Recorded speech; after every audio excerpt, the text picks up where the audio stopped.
चलो फिर सपोज यहाँ पे हमारे पास एक सर्कुलर रिंग है which is of radius A radius, और यहाँ पे फील्ड की मैग्नेटिक फील्ड दिया हुआ है dv बाई dt, मतलब with time magnetic field is variable in this case across this loop. यहाँ पे इनवर्ट फील्ड है, सपोज इनवर्ट या आउटवर्ड कोई भी डायरेक्शन दिया हुआ इनवर्ट फील्ड है, मैं यहाँ पे ले रहा हूँ dv by dt is equal to given alpha, that magnetic field is variable with respect to time.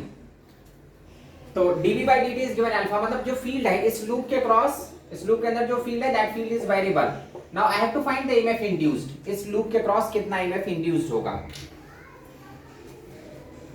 Find the EMF, find induced EMF across the loop, उस लूप के क्रॉस कितना ईएमएफ इंड्यूस्ड होगा। तो देखो ये हमारा क्वेश्चन हो गया। अब ईएमएफ के लिए हमारा फॉर्मूला क्या होगा, मैंने बताया था जो टर्म वेरिएबल होता है उसी को हम ध्यान देंगे। तो ईएमएफ का expression according to Faraday's law that is d phi by dt। अब एरिया, क्या इस लूप का एरिया चेंज हो रहा है, क्या इसका रेडियस a है, यहाँ पे इसका सेंटर है, तो एरिया तो नहीं चेंज हो रहा है, area of this loop is constant, मतलब इसका जो लूप का एरिया है वो नहीं बदल रहा है। इसके अंदर जो फील्ड इंटेंसिटी है दैट फील्ड इज वेरिएबल, कुछ अल्फा दिया, मतलब जैसे जैसे टाइम के साथ dv by dt is given alpha, तो एरिया को साइड करो, area dv by dt, because flux is what magnetic field into area dot product of b, यानी एरिया चेंज ही नहीं हो रहा है इस लूप का, तो एरिया को मैंने साइड कर दिया dv by dt, where b is the magnetic field। अब dv by dt is given, तो EMF induced is what, a into alpha, और a की वैल्यू क्या है इसका area, so that is pi a square into alpha। तो EMF induced in this case is what, pi a square alpha। EMF induced across this loop, इस loop के cross जो EMF induced हो रहा है that is pi a square alpha।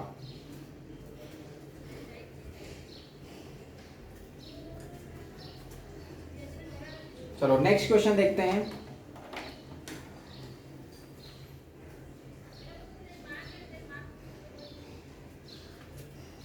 Second, अगर मान लो हमारे पास दो लूप हैं इस टाइप से,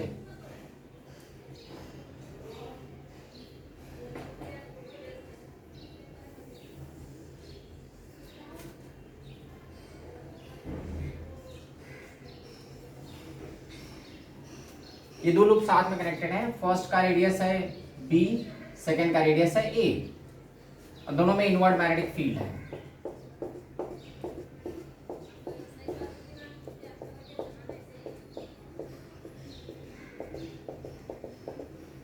And again dB by dt, that field is variable, it is given dB by dt is alpha, alpha beta कुछ भी यहाँ पे ऐसा दिया हुआ है कोई भी कांस्टेंट टर्म, तो dB by dt is equal to alpha is given in this case, मतलब इनकी इस लूप के अंदर जो मैग्नेटिक फील्ड है that field is variable। Now find the total EMF induced, find induced EMF, आपने को EMF फाइंड करना है। तो फिर से क्या करेंगे, जैसे यहाँ पे फ्लक्स चेंज होगा बिकॉज मैग्नेटिक फील्ड चेंज हो रहा है, तो अगर मैग्नेटिक फील्ड चेंज हो रहा है तो इस लूप बड़े वाले रिंग के अक्रॉस भी फ्लक्स चेंज होगा, छोटे वाले रिंग के अक्रॉस भी फ्लक्स चेंज होगा। जो करंट आएगा इंड्यूस्ड होगा इसमें, ठीक है, करंट सेम ही डायरेक्शन में, बिकॉज दोनों लूप साथ में कनेक्टेड हैं, तो अगर करंट हमारा जो भी करंट इंड्यूस्ड होगा that induced current is in the same direction.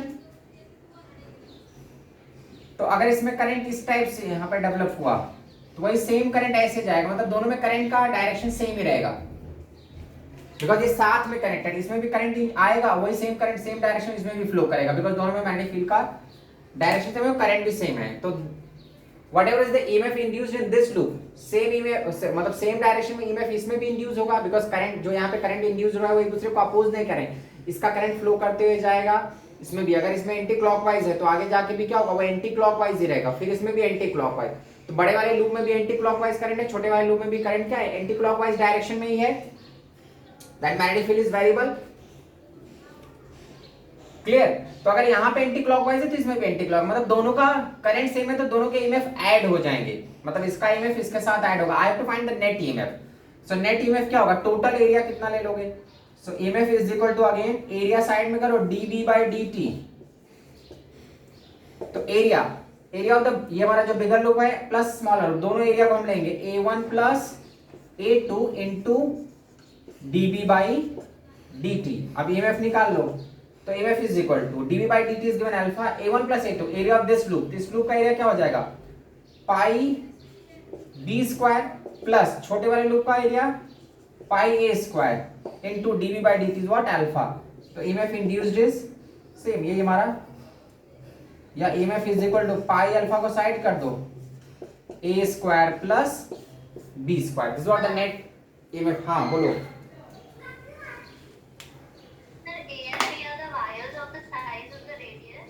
हाँ रुको रुको, wire of the size of the radius मैं समझ ही नहीं पाया। A and b is the radius, ये जो लूप बने उनका रेडियस है। मैं, अरे भैया वायर नहीं है, रेडियस है, इसको डॉट, मैं बोला ना रेडियस, तभी तो मैंने एरिया क्या लिया, pi b square and plus pi a square. Clear?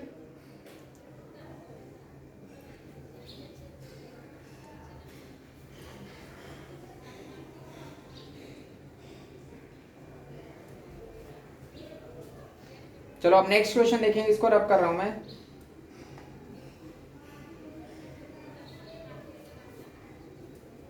अब मैं लूप के स्ट्रक्चर को चेंज करूंगा।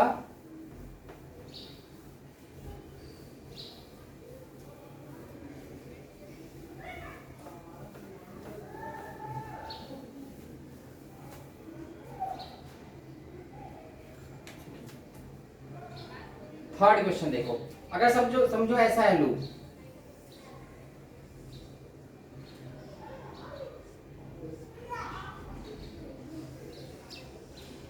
एक बड़े वाले लूप के अंदर एक छोटा सा लूप है, फील्ड सेम है दोनों में, मतलब मैग्नेटिक फील्ड वही है इनवर्ड डायरेक्शन में।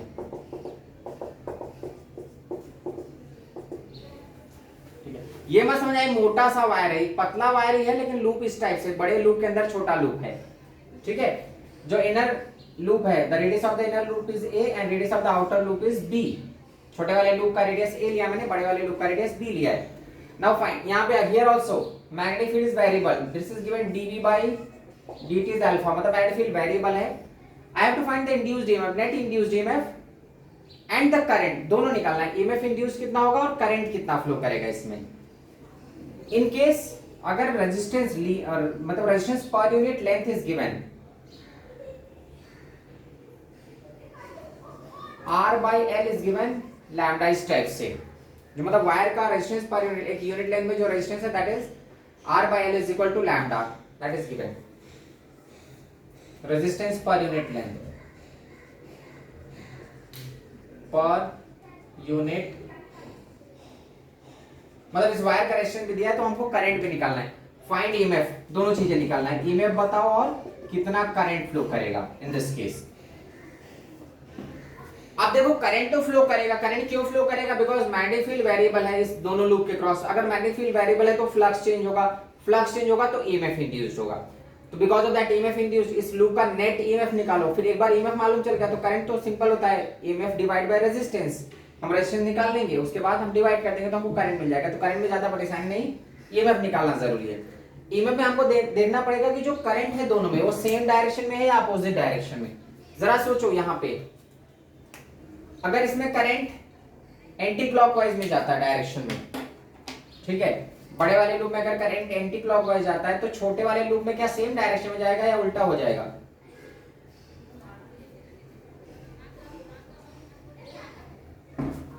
जो बड़ा वाला लूप है उसका करंट और छोटे वाले लूप का करंट अपोजिट डायरेक्शन में रहेगा।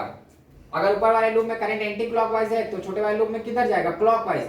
अगर ऊपर वाले में क्लॉकवाइज है तो अंदर वाले लूप में किसमें जाएगा? Anti clockwise direction. इस केस में, इसके प्रीवियस केस में दोनों लूप में करंट सेम डायरेक्शन में था, बट इन दिस केस इसका करंट इसके अपोजिट डायरेक्शन में रहेगा। क्लियर? जैसे करंट अगर इसका ऐसे जा रहा है ना तो ये फिर टर्न होकर क्लॉकवाइज हो जाएगा, फिर ऐसे एंटी क्लॉकवाइज, मतलब बड़े में एंटी क्लॉकवाइज, छोटे में क्लॉकवाइज। अगर बड़े वाले में क्लॉकवाइज होगा, छोटे वाले में एंटी क्लॉकवाइज, मतलब दोनों के करंट अपोजिट डायरेक्शन में है। तो अगर करंट अपोजिट डायरेक्शन में है तो दोनों का ईएमएफ भी क्या होगा? अपोजिट। तो नेट ईएमएफ यहां पे जब हम निकालने जाएंगे तो net EMF is again area into dv by dt, मतलब a1 dv by dt minus a2 dv by dt। ये बड़े वाले लूप का ईएमएफ माइनस छोटे वाले लूप का ईएमएफ, बिकॉज़ दोनों के करंट अपोजिट डायरेक्शन में, तो ईएमएफ यहां पे सब्ट्रैक्ट हो जाएगा। इसके पहले जो क्वेश्चन था उसमें दोनों में करंट सेम डायरेक्शन में था, दोनों बड़े वाले लूप में और छोटे वाले लूप में करंट सेम डायरेक्शन में था, तो मैंने ऐड कर दिया था। But here in both the loops current is in opposite direction, तो फर्स्ट का ईएमएफ में से सेकंड के ईएमएफ को माइनस करेंगे। करंट अपोजिट डायरेक्शन मतलब बैटरी के जो टर्मिनल्स आएंगे वो अपोजिट आएंगे, तो एक दूसरे को कैंसिल करने का ट्राई करेंगे। तब A1 माइनस A2 ये हमारा क्या हो जाएगा, A1 minus A2 dV by dt। Now the net EMF A1 minus A2, area of the bigger loop that is pi b square minus area of the square loop that is smaller loop that is pi a square into dV by dt, तो simple alpha, तो क्या हो गया पाई alpha b square minus a square, ये तो हमारा हो गया EMF इंड्यूस्ड। ठीक है, EMF इंड्यूस्ड यहाँ पे आ गया। अब इस क्वेश्चन में हमको करंट भी निकालना है।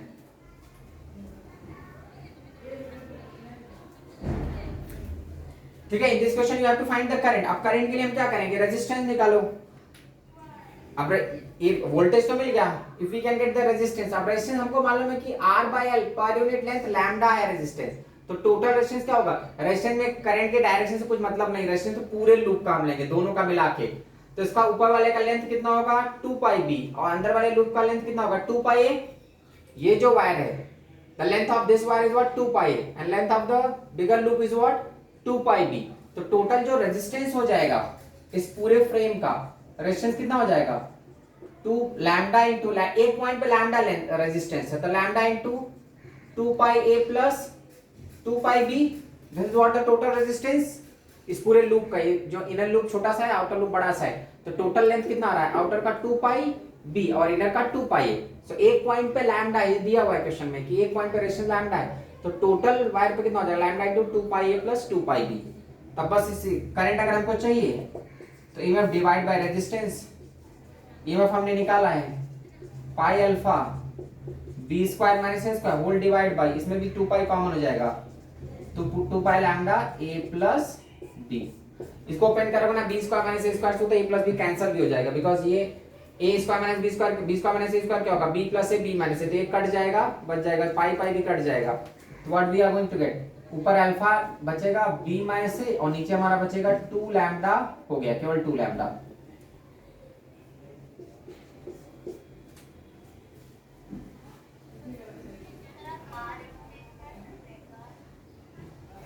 हाँ बोलो क्या डाउट है।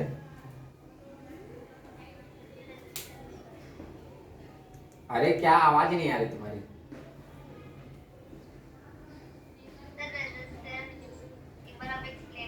देखो यहाँ पे क्या दिया R by L, that is the resistance per unit length, मतलब इस वायर के हर एक यूनिट लेंथ में एक छोटे से पॉइंट पे लेंथ कितना रेजिस्टेंस कितना लैम्डा, तो R by L is lambda, तो पूरे लैम्डा इज इक्वल क्या होगा, सॉरी R इज इक्वल क्या होगा lambda into L, the resistance is what lambda into L, L is the total length. अब टोटल लेंथ इस पूरे लूप का, inner loop plus outer loop, clear. तो R is equal lambda into 2 pi a plus 2 pi b। अब next में अगर मैं इसी के स्ट्रक्चर को चेंज करता हूं, थर्ड फोर्थ, मान लो हमारे पास एक ऐसा बड़ा सा लूप है,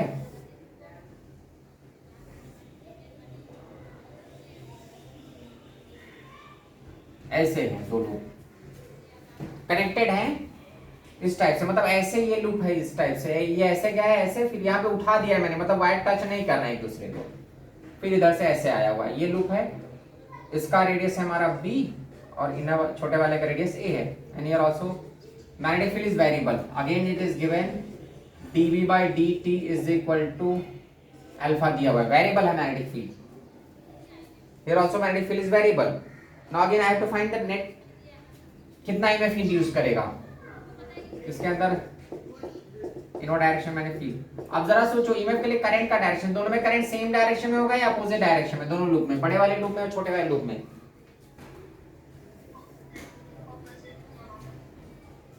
तो देखो अगर इसमें करंट अगर हम देखते हैं, ठीक है, अगर इसमें करंट क्लॉकवाइज जा रहा है तो ये घूम के इसमें क्या हो जाएगा एंटी क्लॉकवाइज, क्लियर। तो अगेन दोनों का जो EMF होगा अपोजिट होगा, तो net EMF is what E1 minus E2। अब E1 क्या होगा, एरिया कांस्टेंट है A1 dB by dt plus minus A2 dB by dt, तो EMF is equal to A1 minus A2 dB by dt। अब A1 minus A2 कर दो, तो पहले ईएमएफ इंड्यूस्ड, पहले बड़े वाले लूप का एरिया क्या हो जाएगा, pi b square minus pi a square into d v by d t alpha, this is what the EMF induced. और अगर उसका करंट निकालना होता तो फिर रेजिस्टेंस से डिवाइड कर दो, आई इज इक्वल टू क्या हो जाएगा, ईएमएफ डिवाइड बाय आर। अब यहाँ पे रेजिस्टेंस दिया होता तो फिर हम वही ले लेते, बट यहाँ पे चलो रेजिस्टेंस दिया नहीं था, दिया रहेगा तो उसको कैलकुलेट कर लेना रेजिस्टेंस की वैल्यू, और फिर हम उसको सिंप्लीफाई कर, रेजिस्टेंस वैल्यू यहाँ पे पुट कर देना, आ जाएगा आंसर।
ओके नेक्स्ट, चलो फोर्थ क्वेश्चन।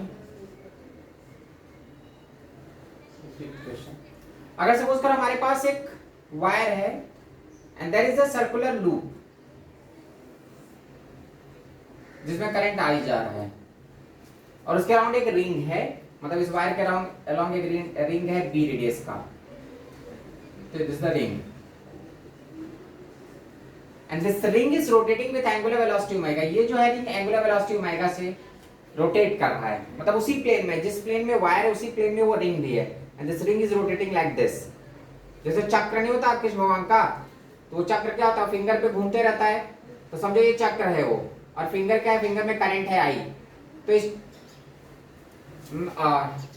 ये जो हमारा रिंग है, क्या इसमें कोई ईएमएफ इंड्यूस होगा या नहीं होगा? If this ring is rotating with angular velocity omega and the current I is flowing in this wire, तो इस रिंग में यह रिंग मैग्नेटिक लाइंस को कट करेगा या नहीं कट करेगा? नहीं करेगा, बिकॉज जो फ्लक्स होगा ना वो चेंज ही नहीं होगा। अगर चक्र ऐसे घूम रहा है ना, तो इस वायर की लाइंस रहेंगी इसके चारों तरफ, तो वो लाइंस क्या होंगी, रिंग के जैसी ही मैग्नेटिक लाइंस भी हैं, जो इस वायर की मैग्नेटिक लाइंस जनरेट करेगा, ये भी क्या होगा, राइट हैंड थंब रूल से, तो वो भी तो ऐसे ही फील्ड जनरेट करेगा। तो ये रिंग और फील्ड सेम डायरेक्शन में है, ठीक है, तो ये जो वायर है वो फील्ड को कट नहीं करता है, तो नो ईएमएफ इज इंड्यूस्ड, यहाँ पे कोई ईएमएफ इंड्यूस नहीं करेगा, ठीक है, ईएमएफ नहीं इंड्यूस्ड हुआ। अब इसी रिंग को नेक्स्ट क्वेश्चन देखो, 6th क्वेश्चन, अगर इसी रिंग को मैं इस टाइप से रोटेट करूं,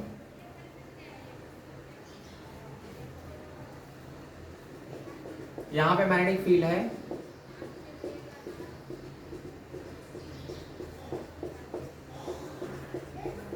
there is a ring which is rotating about its diameter, इस डायमीटर पे रोटेट कर रहा है, मतलब समझो ये डायमीटर है, डायमीटर के अलॉन्ग ऐसे घूम रहा है ring, rotating about the diameter, rotating about this ring is rotating, suppose इस रिंग का रेडियस फिर से मैं d ले रहा हूं, and this ring is rotating about its diameter, ये डायमीटर पे घूम रहा है। अब क्या होगा, ये मैग्नेटिक लाइंस को कट करेगा या नहीं कट करेगा?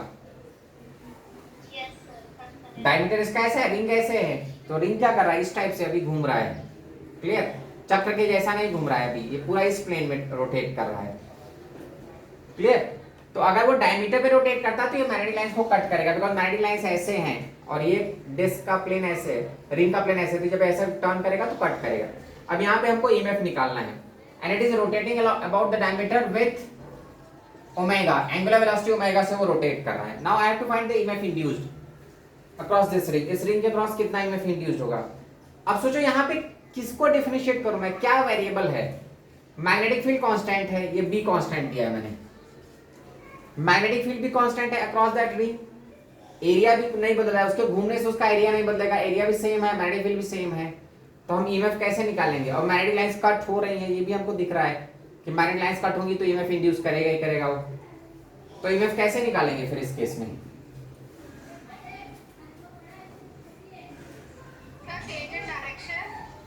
तो इसका एंगल चेंज हो रहा है, डायरेक्शन चेंज हो रहा है एरिया का, ठीक है।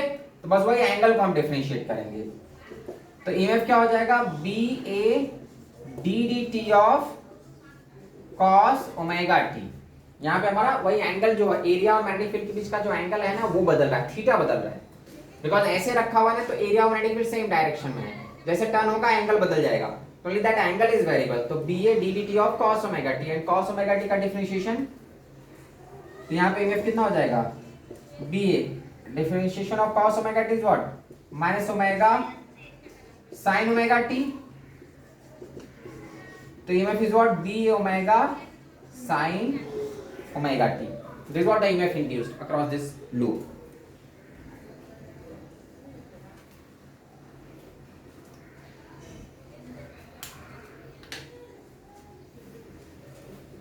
Clear?